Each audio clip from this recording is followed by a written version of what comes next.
Greetings, scale modelers, and welcome to another quick and dirty build and review.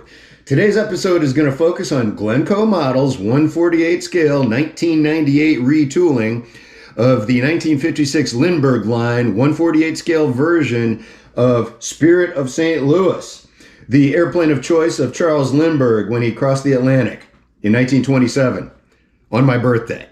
And as far as historic aircraft go, this is right up there with the Wright Brothers Flyer, Enola Gay, and Space Shuttle for fixed-wing aircraft that changed the world. So let's get into this thing, see what it's all about, and let's have a little fun along the way. All right. Well, the journey's starting out with the Spirit of St. Louis in a bunch of pieces underwater. And I bet you that possibility went through Charles Lindbergh's mind as well. The Glencoe 48 scale Spirit of St. Louis, I'm counting 25 parts, and that includes the two-piece stand. So 23 airplane parts plus the display stand. And instruction sheet, very straightforward. I mean, it's just all illustration, and you know, this just is what it is. This isn't going to be a real brain buster, but then watch me fuck it up somehow. So that can be part of the comedy of the video, is like I'll insult its simplicity and then it'll totally dick me over. I primed my Spirit of St. Louis with Rust-Oleum gloss white combination paint and primer. Just one thick coat. And I'm doing some, to me, flat aluminum XF16, and it's molded in a silver that'd be good enough to just put the decals on, but I felt like trying out the silver airbrush paint, so I'm gonna airbrush it.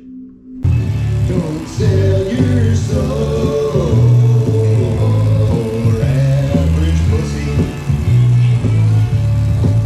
You know, being a mid-50s Lindbergh kid, you know, they were thinking big. The jet age, space, sci-fi fantasy thing. They put so much flash on the pilot that you could have the reptilian swamp thing from the movie crossing the Atlantic, or you could trim off the flash and have sort of a semi-humanoid, Lindberghoid sarcophagus mummified pilot thing. It's not very open body language, which doesn't really bespeak a man of such daring and boldness. It's just not there. Kind of uptight there. Kind of an uptight look. Modelers, the parts are not numbered on the sprues. Okay, so that's an old school thing. These are the long struts for the horizontal stabilizer. These are the short struts. These two are the longer ones for the front wheel and wing strut assembly. Those are the short ones for the wheel and wing strut assembly, and that's your pitot tube.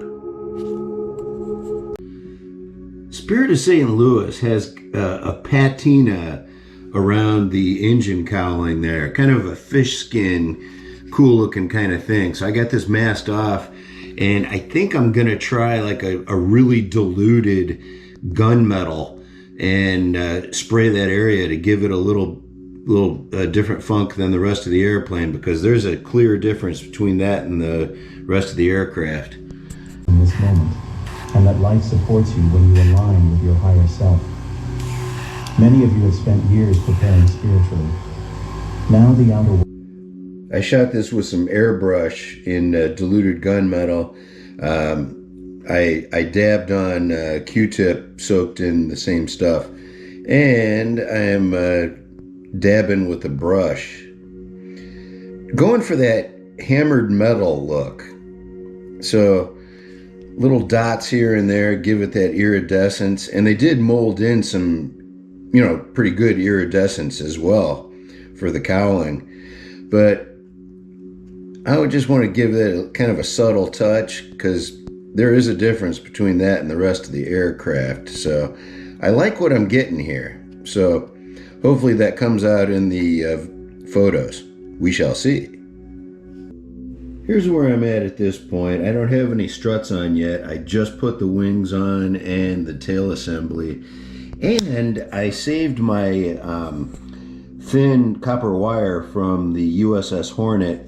And those are my 3 wing pitot tubes. I don't know what the heck those 3 things are, but you got to have them. And it said to use a bent sprue. And I don't have any sprues that are that small, so that's why I used this Tamiya modeling wire, and I'll have to dab some paint on those to get them finished. But that nose is looking pretty cute. Looks kind of like hammered steel, kind of like that cowling did. Like it. Here's how I use the model box to get that strut positioned in there right. And I just got done. I'm using Elmer's glue for this part of the assembly just because it's got a little more, well, the goo part of it kind of like holds the weight of it. The Tamiya stuff, it won't make these parts stick in place enough, and you go crazy trying again and again. So using Elmer's, I just laid that piece on top so that the physics work in your favor. So, and the way that the parts are cut, they do fit together well, and there will be shiny, clear Elmer's glue joints as promised, but I am going to shoot this with one more coat of silver to cover all of those. The parts fit together fine, but you know, there's that visible seam, so I just used my my Scotch super glue and just put a light bead down that and used a piece of paper to smear it in smoothly. And I am sanding it smooth after it dries up, and then I'll hit it with the final silver coat after I've got all my details in. I still got to do the pitot tube, but look at how that assembly came out. That looks pretty good, and the tail assembly is looking good. So it took me a while. I mean, definitely just take an extra minute to dry fit your parts to make sure that you're picking out the right parts for the right assembly, because they don't number the parts. I dusted off my Tamiya 1000 grit sandpaper and cut off a little piece and worked over this the glue joints where I used the CA super glue stuff, and that put a really nice touch on it for the paint job. And I am just about there. I think I got the tail skid I got to put in, and then after that, this is going to be ready to shoot with the cleanup coat of silver.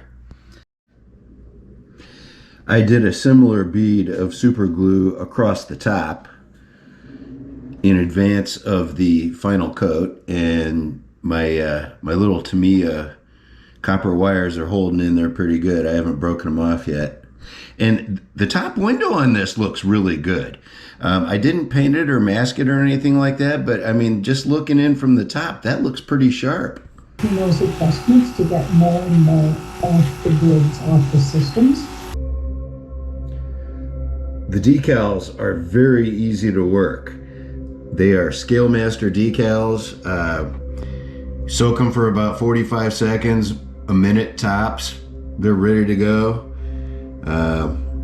The moment of truth, I got to put on the Spirit of St. Louis sticker, so I got to check the photos again and make sure I get that positioned right. And this baby is just about done. Here's my DIY technique for re-drilling parts.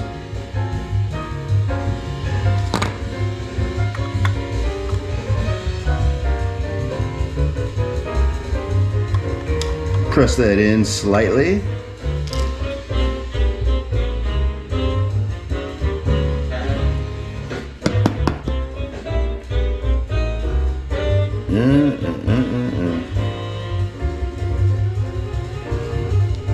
Little dab of Elmer's.